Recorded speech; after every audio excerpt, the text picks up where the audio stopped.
Welcome to my YouTube channel. I'm so excited. This actually marks our 1 year anniversary of me having a YouTube channel. It's been exciting. We started out just by having various sermons that we were posting, and we kind of branched out. So 2019 was a great year.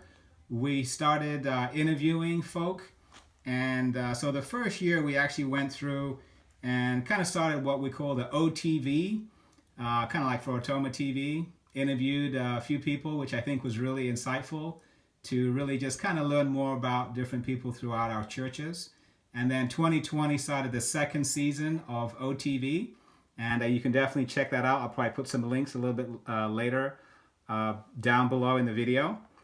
And right now, as I said, since this is our 1 year anniversary of my channel, I wanted to have my awesome sisters on, and they're going to share a little about their lives.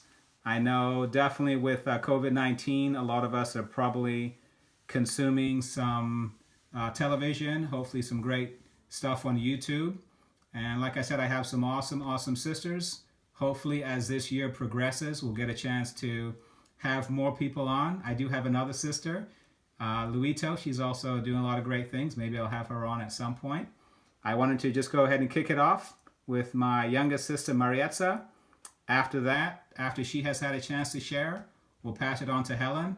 They'll both share kind of what's going on in their lives, what they're maybe learning during this time, perhaps how God is working in their lives, and just kind of go from there and wrap it up. Take it away, Marietza. Hi, Atoma, again across the miles, and Atoma's audience.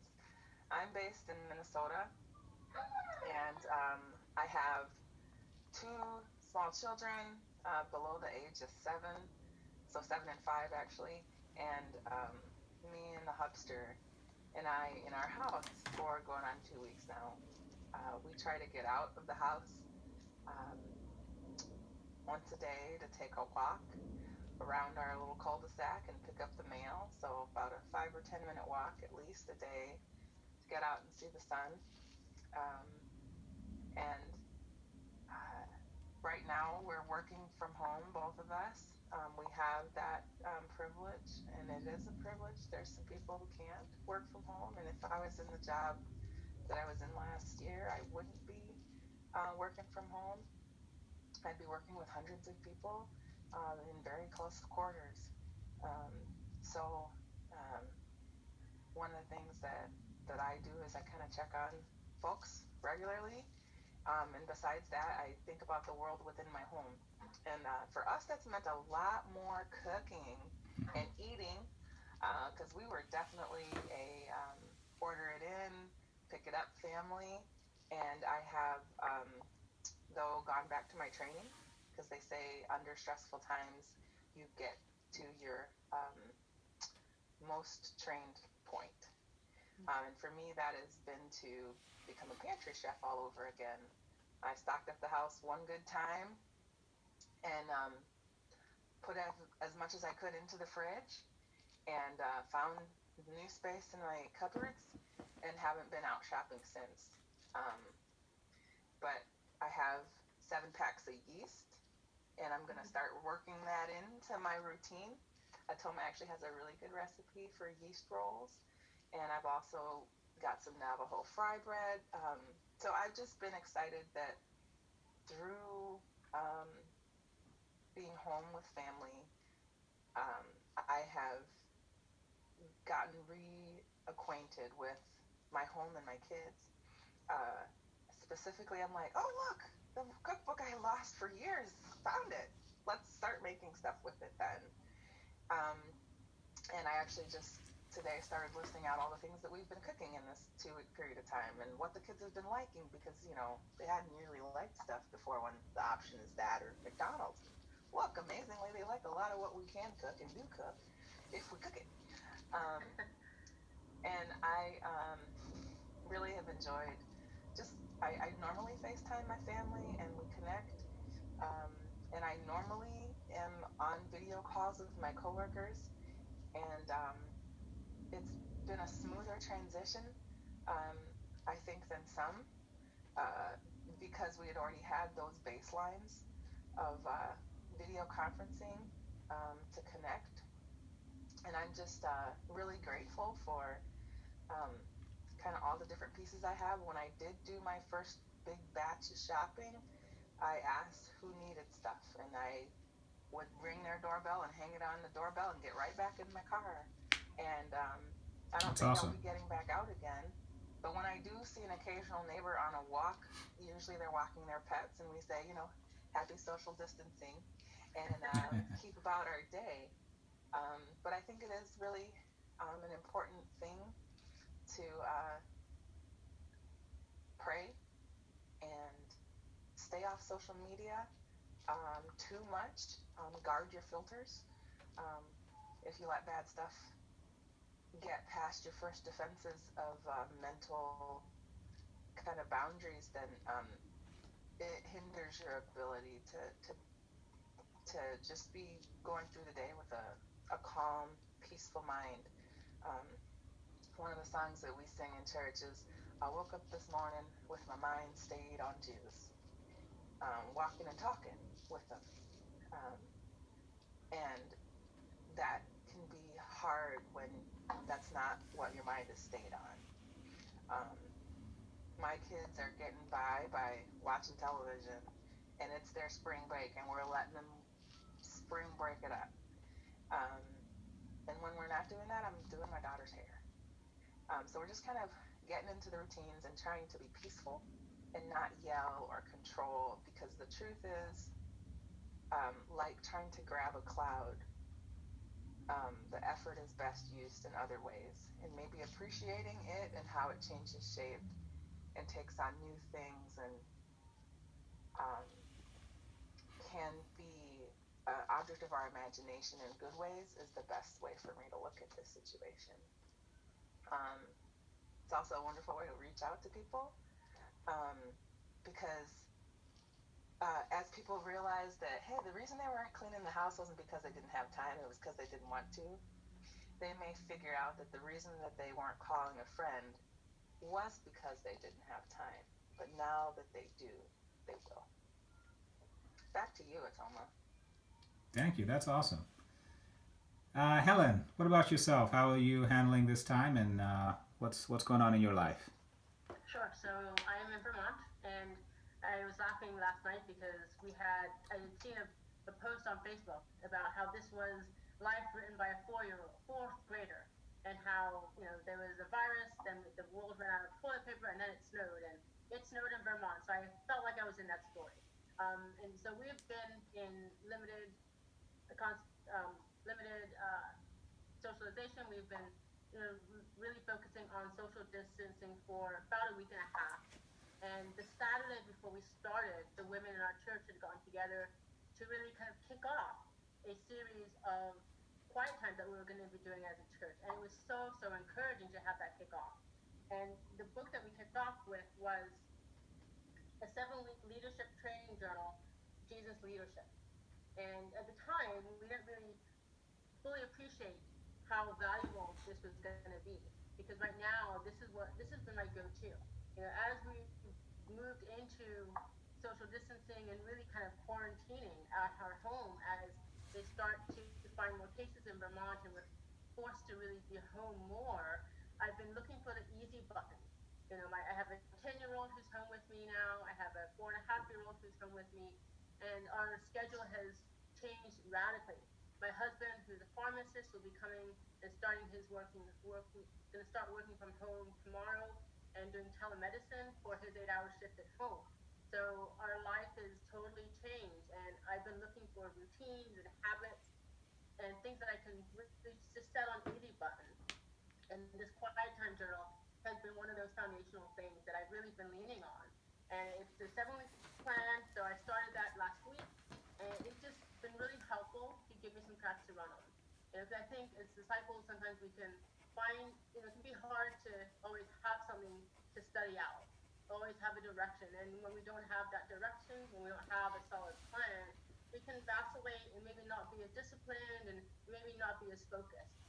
But when we have something to really go by, then we're all the more able to stay on track and be disciplined with it. And so this has been really helpful for me to do that. It just goes through 7 weeks of it, and some of the different topics are, Jesus being a best friend, a street champion, a rock star, a life doctor, humble slave, a pioneer of the possible, and master and commander. And it just goes through, and it's great because it really does help to break things down.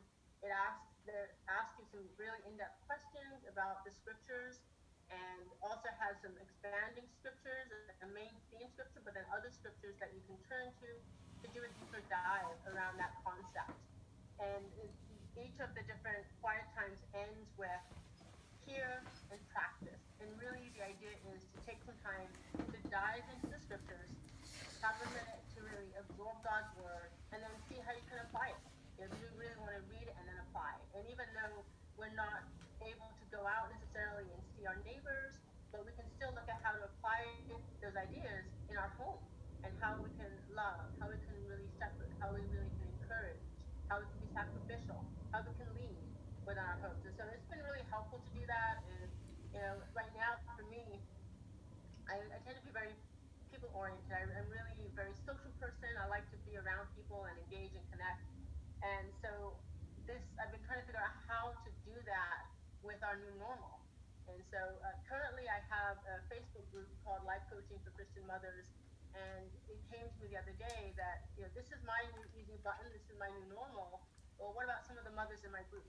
Maybe they are also navigating and are having to navigate their new normal. So I've been able to use this as a template to help them. And this is my second day where I did a Facebook Live with them to really help them to have some tracks to run on, to kind of put an easy button on their life too. Just really helping them to draw closer to Jesus, helping them to love their families in a deeper way, and to grow.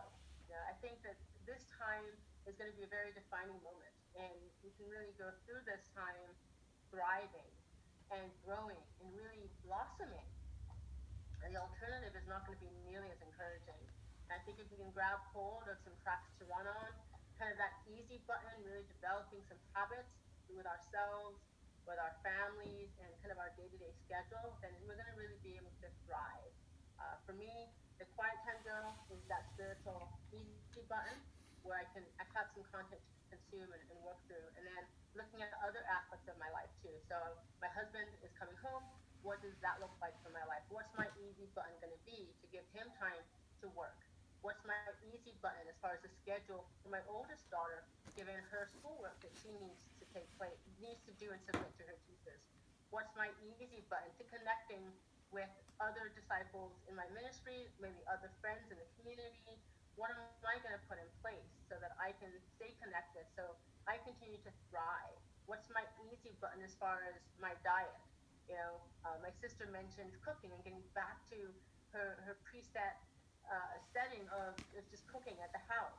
So what am I going to do to have my easy button so that I come out of this thriving nutritionally? I think it's kind of an extended vacation, but what happens on vacation? And I don't want to come out of my vacation that's really indefinite feeling sluggish, feeling like I just regretted what I just ate all season. I don't want to regret that. So my easy button is consisted of my omelets and some foods that are really going to be nourishing to my body. Having a daily walk outside, setting a schedule that allows us some fresh air. Today it snowed, so my daughters and I got out and we went sledding. And just, again, trying to get that fresh air, that easy button that says we're going to get outside and do something. So, yeah, it's an adjustment, and I think each day has its own certain set of challenges, but it's been so much easier having established some easy buttons around different areas of my life that can really help me to thrive in this time where we're really challenged to go beyond what's normal, what we're used to. So that's kind of where we are in Vermont and how things are going here. That's awesome. I think from what you shared, Helen, I appreciate some of the concepts you enumerated in reference to, I know you mentioned the easy button and some specific disciplines. Are there any things that you're working on, Marietza, as far as like routines or things like that help you to keep going? And even just, if you maybe just share, so that would be, I guess, number one, but then I guess number two would be, are there any scriptures or any I guess even just concepts that you're holding on to during this time that are helping you to just keep going and focus on God during this trying time? Yeah, one routine that we're trying to keep is getting out every day at a minimum.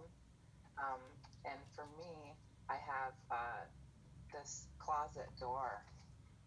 So I'm on a call right now that's being recorded, um, and trying to just let people understand, what your boundaries are, and be flexible, because everything's not going to go the way you plan.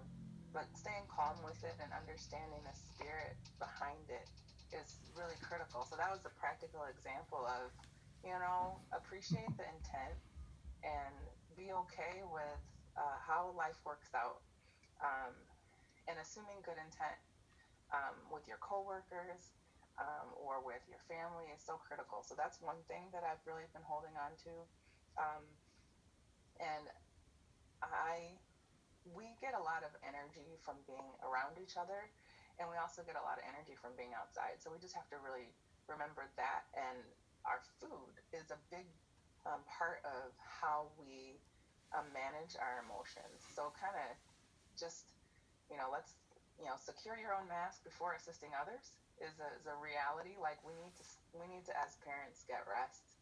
And I think that there's four main levels of health. There's the physical, there's the getting that rest. There's the spiritual, mental, and emotional. And mentally, what are you thinking about? What are you putting your mind on? How much of that um, is outweighing the rest of your day? So, am I focusing mentally on social media? Do I have good background music when I'm trying to work? And then emotionally, have I thought about how am I treating others? Where are my emotions? Let me not ignore them. Let me acknowledge them. And then spiritually, my husband and I, Mark, we're going through a book series with our church in our small group, where we're doing the daily office. It's a reading in the morning and a reading in the evening, and also giving ourselves grace that if we don't get to that, then fine. One of the things we have outside of that is um, there's a daily devotional that comes out from the Bible app, called Encounter, and that's also another 15-minute kind of meditation opportunity. And I don't think we have things that we're doing every day, but um, we pepper in as much as we can. We have now instituted kind of, hey, we're watching a family show for 45 minutes each night. That's our family time. Um, so all these things are great. And um, when I'm going through interesting times or scary times or unknowns, there's two scriptures that really um, settle with me. And I can't remember the scripture addresses right now. I think one is Isaiah 42, and 43, where it's, when you go through the waters, they won't overtake you.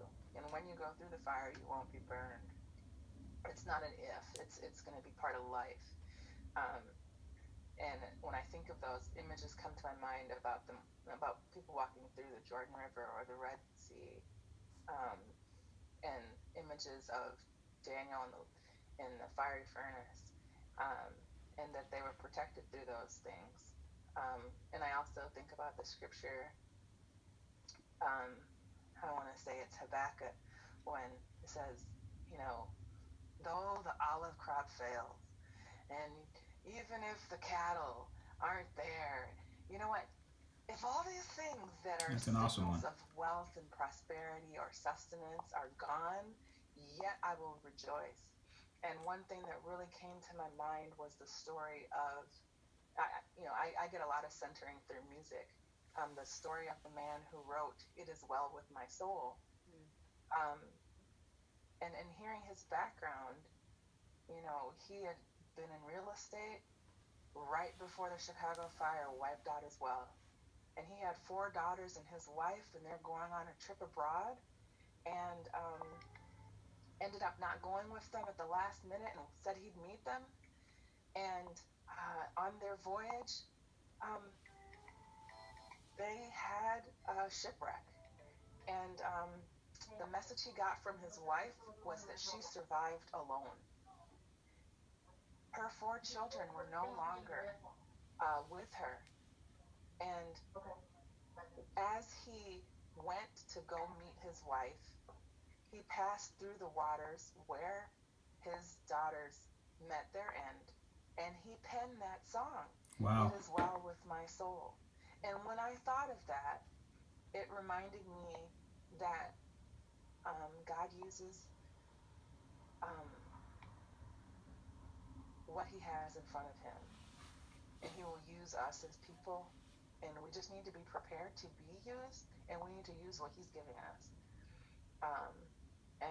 There's 2 parallel emotions that usually run, and that's joy and that's sorrow, and they're like train tracks, however, and they run together, and we may focus on one, and in the distance they may blur to a point, but they're there, and we need to understand that they work together.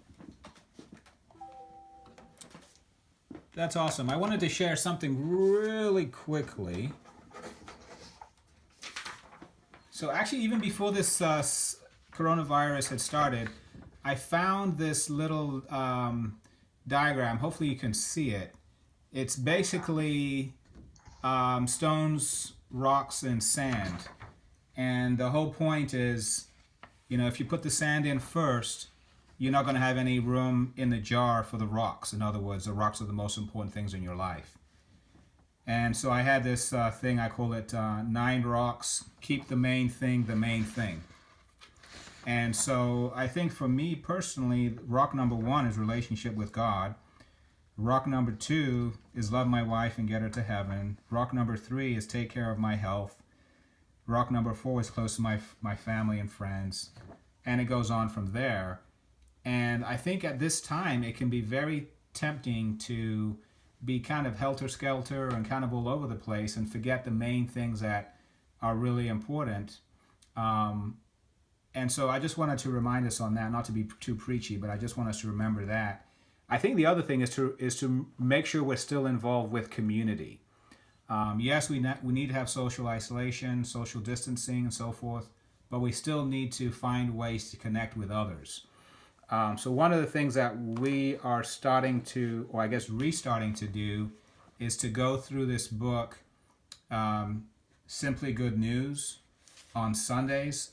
So we'll have a Zoom call that I think will be very helpful for all of us to, again, maintain our social distancing, but to also find ways to connect. One thing that I'm actually trying to do also during this time is look at the things that I've wanted to do for a long time that I haven't done, and find time to, use this time now to go after them. So one of the things I've had started doing was to get a book written, and I just recently finished reading How to Write Nonfiction by Joanna Penn, who actually lived in Malawi for a little bit, which was awesome. So I just finished that, and then I also just finished You're a Writer, So Start Acting Like One by Jeff Goins, which is a really good book too. And it's great to read, but I've written now, I think, like up to 6,000 words. The book I'm writing is Surprised by the Gospel, and the whole concept is, if Jesus was to come back today, would his teaching about the gospel surprise us? And I think if we're honest, a lot of our denominational churches, if you will, would probably be surprised if the good news was to be preached. So I think at this time, it's a good opportunity for us to perhaps reprioritize and make sure we have the main thing as the main thing in our lives, that we have the disciplines that Helen and Marietta talked about, and also that we go after some of the things that we've wanted to go after, for maybe many years. We've been thinking about doing this or that. If we have a little bit more time now, a lot of things can occupy our minds. One of the main things we can go after also is just making sure that we're, I guess going after some of our dreams as is appropriate in this situation. The last thing I just wanted to ask is for Marietta. I know you work for an awesome company, and I guess you can share about that. That's up to you. But I know they're also making masks and trying to help with this effort. Did you want to share about that briefly?